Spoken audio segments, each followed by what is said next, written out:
श्री गुरुचरण कमलेभ्यो नमः।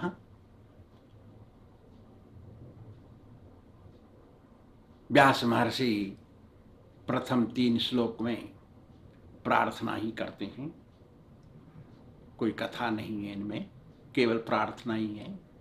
और मुख्य रूप से बताते हैं, धर्म प्रोजित कैटभोत्र परवो निर्मत्सराणाम सताम।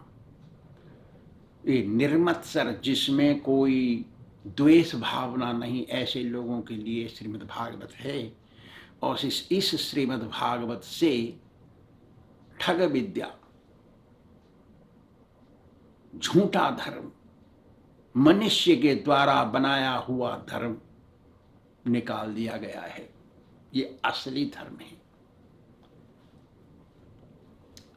और ये मंगल के लिए है, मंगलकारी है, सुखदायी है, आत्मा को शांति देती है, मन को शांति देती है, सारे टेंशन निकाल देती है।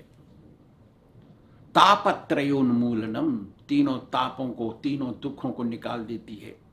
दुख दूसरों के द्वारा दिया गया हुआ दुख, कष्ट, और भौतिक प्रकृति के द्वारा दिया गया कष्ट, और देवताओं के द्वारा दिया गया कष्ट, तीनों को निकाल फेंकती है। अन्य प्राणियों के द्वारा दिया, कोई सर्प आ जाए डंक मार दे, मर जाए हम, ऐसे कष्टों को अकाल मृत्यु हरणम निकाल देती है ये। श्रीमद् भागवते महामुनि कृते किंबा परेरी, श्रीमद् भागवत है, ग्रंथ का स्वरूप है भगवान का। पहले कन्हैया दोनों हाथ दो पैर एक सिर से चलते रहे, सारी लीलाएं किए, और इस कलयुग में ग्रंथ का स्वरूप ले लिए, ग्रंथ का स्वरूप लिए। महामुनि कृते, महामुनि श्री व्यास देव के द्वारा लिखित ग्रंथ भगवान से अलग नहीं है, वो भगवान है, ग्रंथ स्वरूप है। सद्यो हृदय वर्धव, जो कोई भागवत की बात मानेगा, भगवान उसके हृदय में विराजमान हो जाएंगे। अवरुद्धते, कभी छोड़ के नहीं जाएंगे। भगवान जब आपके पास रहेंगे तो आपके कष्ट कहाँ, आपको कोई कष्ट नहीं रहेगा, आपकी सारी समस्याएं सुलझ जाएंगी अपने आप। इसलिए श्रीमद् भागवत केवल वैष्णव से सुनना चाहिए। चैतन्य महाप्रभु ने कहा था ना कि भागवत पढ़ गया वैष्णवेर स्थाने, भागवत केवल वैष्णव से ही सीखना चाहिए। चाहे वैष्णव की लिखी पुस्तक पढ़नी चाहिए या वैष्णव बोल रहे हैं तो उससे सुनना चाहिए, इत्यादि इत्यादि। उसके बाद बोलते हैं, निगम कल्पतरोर गलितम फलम सुखमुखाद अमृतम द्रव संयुतम पिबत भागवतम रसमालयम मुहुरहो रसिका भुवि भावुका। ये श्रीमद् भागवत केवल रसिक लोगों के लिए है। जैसे कठोपनिषद कहता है, रसो वैसा, मतलब रसम लब्ध्वा परम आनंदी भवति, मतलब भगवान के रसमयी लीला को सुन करके बहुत आनंद मिलता है, क्योंकि भगवान रस हैं। वो रस, रसो वैसा, रसमय भगवान केवल भक्ति द्वारा ही प्राप्त होते हैं। भगवान की भक्ति करनी चाहिए, परमादरेण, विनय पूर्वक करनी चाहिए। मतलब सज्जन तो गधा भी दिखता है और गाय भी लात मारती है। गाय तो सज्जन है शास्त्रों के अनुसार, लेकिन वो लात मारती है, कूदती है। गधा दुष्ट है, मूर्ख है, और गधा की निंदा है, लेकिन वो देखने में खड़ा रहता है सज्जन जैसा। वो दिखावा सज्जन है, उसका परिणाम गलत है, गधे का परिणाम गलत है, सज्जन दिखाई देता है। लेकिन गैया कूद रही है, लात मार रही है, फिर भी उसका परिणाम सही है, दूध देती है, जिससे दिमाग बढ़ता है, उसकी सेवा करने से मोक्ष मिलता है, स्वर्ग मिलता है। उसका गोबर स्पर्श करने से सारी बैक्टीरिया कीड़े मकोड़े मर जाते हैं, उसके पेशाब पीने से लिवर की बीमारी जाती है। इतना लाभ है, कूदती है फानती है तब भी। असंयतो द्विजश्रेष्ठा,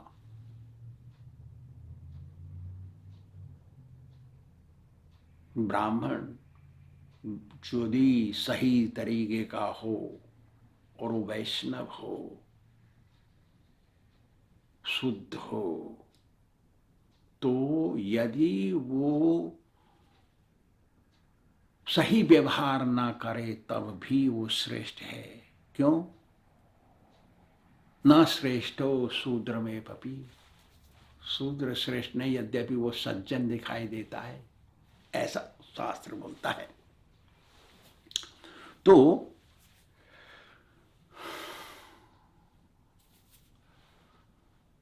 ये श्रीमद्भागवतम द्वापरांते मुनिभीर कृतः इति, द्वापर के अंत में मुनि व्यास मुनि ने लिखा इसको। ये महाभारत में है एक श्लोक के व्यास महर्षि कौन है? व्यास रूपमहं कृत, भगवान श्री कृष्ण कहते हैं युधिष्ठिर से, व्यास रूपमहं कृत्वा, ओ युधिष्ठिर मैंने व्यास का रूप लिया है, मैं हूं व्यास। संहरामि युगे युगे, ऐसी चीज लिखता हूं हर युग में जब जरूरत पड़ती है, जिसको पालन करने से मोक्ष मिलता है। मतलब व्यास महर्षि लिखते हैं ऐसी बात, भगवान श्री कृष्ण व्यास रूप में लिखते हैं ऐसी बात जिसका पालन करने से प्राणी को मोक्ष मिलता है। पुराणम सर्वशास्त्राणाम प्रथमम ब्रह्मणा कृतम, जो ब्रह्मा जी ने बताया था उसी को पुराण स्वरूप बना करके व्यास महर्षि लिखेंगे, मैं हूं वो व्यास, ओ युधिष्ठिर सुन, इत्यादि। मत्स्य पुराण में भी ऐसा ही एक श्लोक मिलता है। मत्स्य पुराण सृष्टि के आरंभ में लिखा गया, मतलब श्रीमद् भागवत नया कुछ कलयुग का पुस्तक नहीं है, ये पहले भी चलता था, लेकिन पहले ग्रंथ का स्वरूप नहीं था, केवल बोलते थे और सुनते थे और समझते थे, श्रुतिधर होते थे पहले जमाने में, पहले युगों में सुनते ही उनको याद हो जाता था, पुस्तक दोहराने की जरूरत नहीं। ये श्रीमद् भागवतम जागृत स्वप्न सुसुप्ति अवस्था में भी रहने पर भूलना नहीं चाहिए, क्योंकि इस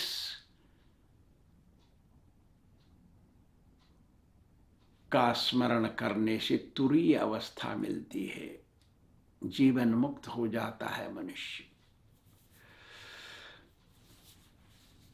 कौन प्राप्त करेगा तुरीय अवस्था? भगवान श्री कृष्ण कहते हैं भगवद गीता में, माम चयोव्यभिचारेण भक्ति योगेन सेवते सा गुणान समतीत्येतान ब्रह्म भूयाय कल्पते।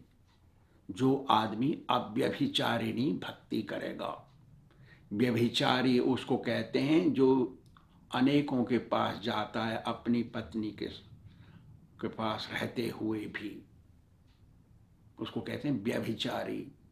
तो व्यभिचारी भक्ति उसको कहते हैं भगवान का भजन भी करता है और दूसरों को भी मानता है, उसको कहते हैं व्यभिचारी भक्ति। भगवान कहते हैं अव्यभिचारिणी भक्ति।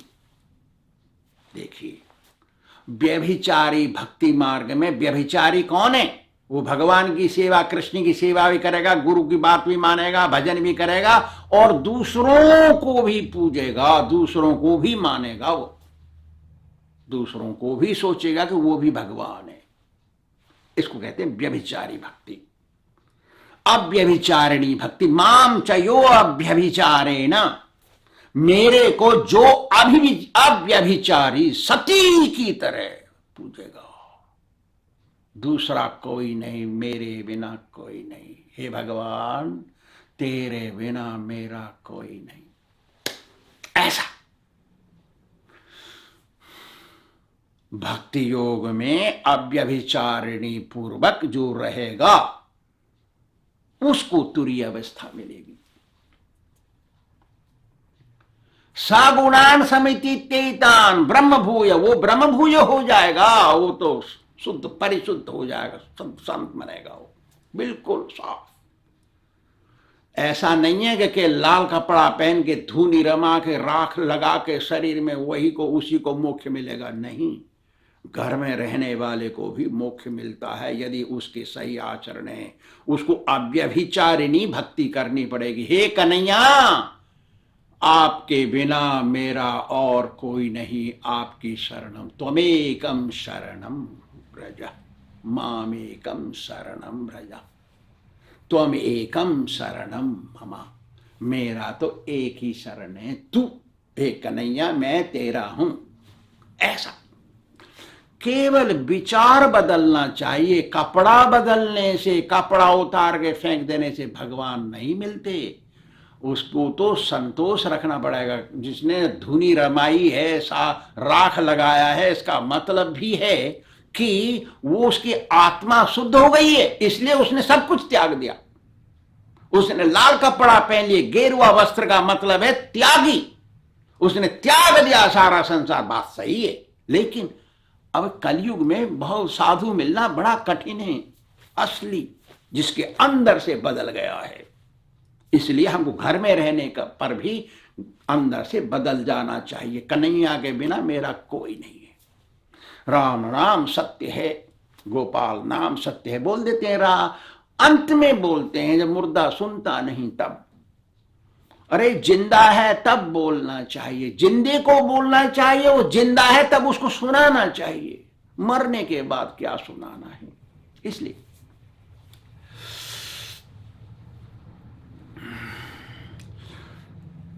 ब्रह्मणो ही प्रतिष्ठा हम अमृतस्याव्ययस्य च। श्रीमद् भागवत सारे शास्त्रों का सेंटर है। जैसे सारे प्रकाश का सेंटर सूर्य है, जैसे सारे दुनिया का सेंटर कन्हैया है, क्योंकि सब कुछ उनसे निकला है, ऐसे ही श्रीमद् भागवत सारे ग्रंथों का सेंटर है। अमृतस्य, इसमें अमृत भरा हुआ है। भगवान तो अमृतमय हैं, हमको उन्हीं की उपासना करना चाहिए। हरे कृष्ण कृष्ण कृष्ण हरे हरे, हरे राम राम राम हरे हरे। हरि लीला में डूब जाना चाहिए। हरि लीला ही प्राण होना चाहिए सबका। हरि लीला ही मेरा प्राण है। हरि की लीला, रास लीला, कृष्ण लीला, गोविंद लीला, गोविंद नाम जप, बस यही मनुष्य का प्राण होना चाहिए। तभी भगवत प्राप्ति होगी। जो शुरू में भगवान का भजन करता है उसको इतना स्वाद नहीं आता है, लेकिन भजन करते करते करते करते स्वाद बढ़ जाता है।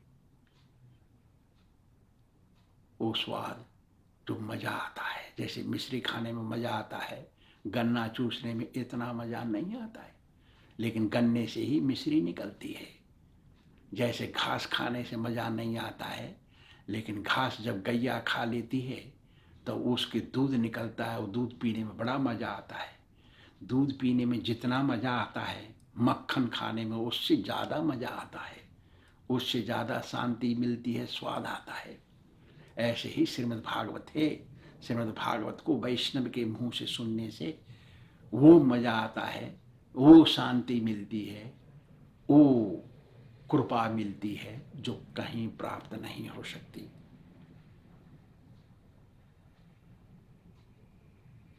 श्री राधा गोविंद भगवान की जय।